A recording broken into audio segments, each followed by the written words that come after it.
Mula sa paggawa ng magagandang bahay ay na-motivate siya sa paggawa ng magagandang kanta. Isang licensed architect na nag-debut bilang singer at songwriter noong 2010 matapos maglabas ng album kung saan ang mga awitin ay motivated and inspired by real stories.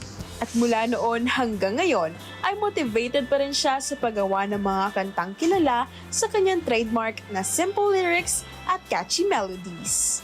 Mga kada ang binansagang male version ni Moira de la Torre, Den and C.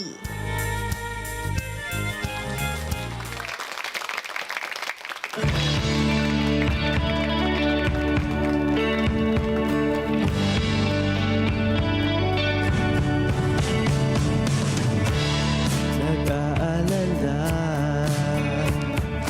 ako'y nababahala. Di ba't sabi ko sa'yo, maaagapan natin ito. Ubos na ang pasensya, nag-recycle na ng luha. Nag-agapan na sa aking pasan, dahil sa'yo'y namumuli na. Kapag nariyan ka, ako'y sumasaya. Tuloy na mangangako na itong buhay para lang sa'yo.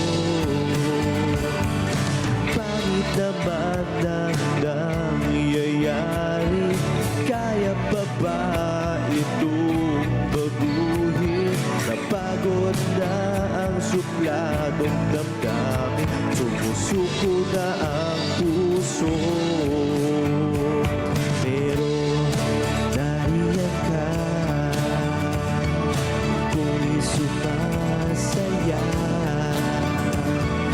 Tuloy na mangangako na itong buhay para lang sa'yo. Kapag nariyan ka,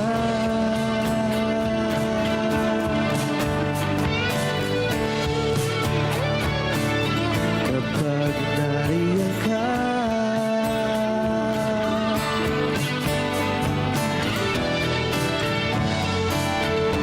kapag nariyan, kapag nariyan ka, ako'y sumasaya. At tuloy na nangangako na itong buhay para lang sa'yo. Kapag nariyan ka, ako'y lumiligaya. Mananatiling mangangako na itong buhay para lang sa'yo.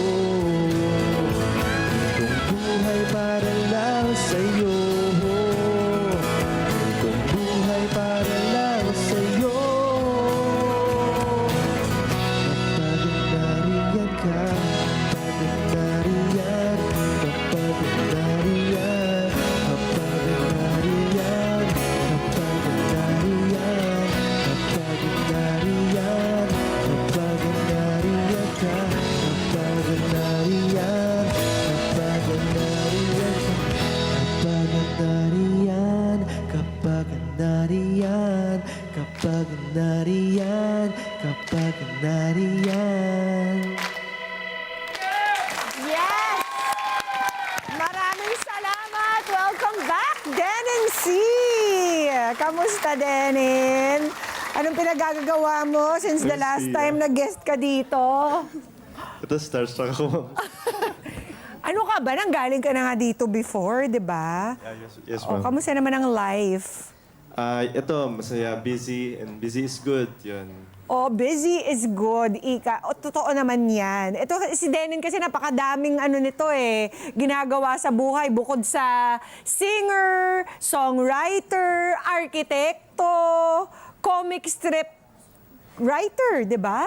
Mason din, mason. Mason! Ganun ba ang life? Kailangan marami talagang ginagawa. Pero what you're really known for, Denin, are your novelty songs, hindi ba? It's your way of being able to put life situations into the songs that you write. Katulad ng minsan kape, minsan ikaw. Saan mo kinukuha yung mga ideas mo for your songs? Kasi Miss Pia, yung mga songs ko, gusto ko sana yung ano siya, original concept. Tapos may I'm giving something new sa mga listeners. So, yung pinag-iisipan ko mabuti yung concept na yung title or yung song concept is medyo hindi pa nagagawa ng iba. Okay. Ito ba'y may hugot ka ba dito sa mga kantang sinusulat mo? Gahango sa yung personal na mga karanasan? Actually, minsan imagination talaga importante. Minsan, situation ng mga friends mo or situation ng nababasa mo, pwede mo maging inspirasyon yan. Kasi hindi every time, hindi every day may nangyayaring something na na makakamotivate sa atin. Minsan, we have to make something out of what we see para ma-motivate tayo na. Oo. Kilala ka rin for making a lot of parody songs, di ba? Saan ka pumipili ng inspirasyon para dun sa mga parodies na ginagawa mo? Yung mga parodies kasi, I was inspired nung pandemic para magkaroon ng ambag, especially sa mga kababayan natin, tsaka dun sa mga frontliners. Kasi nag-try lang ako isang parody, tapos maraming mga nagko-comment, tapos kahit nag-overtime daw yung mga nag-work sa hospital, parang natatawa sila sa break time nila dahil dun sa mga nakakatawang lyrics, saka sabi nila witty daw. Oo. So what's coming up soon for you? I have a comic book coming out. Rin yun, produkto rin ng pandemic. Yun. Very good. I try to Busy ka write the ng film. pandemic. Tapos, meron din akong current single na I hope na-check out ng mga tao sa social media pages. Tapos may dance craze ito. Sana gawan nyo ng TikTok, guys. Ikaw rin gumawa ng choreography para dun sa dance craze nung kanta mo. Ako lang bumili. Wow! Di ba, parang, paano ba pinapanatili ang creative juices ng isang creator katulad mo? Actually, Miss Pia, I feel very blessed kasi meron akong family na nagsusupport sa akin. Tapos, may friend ako, his name is Erwin San Diego.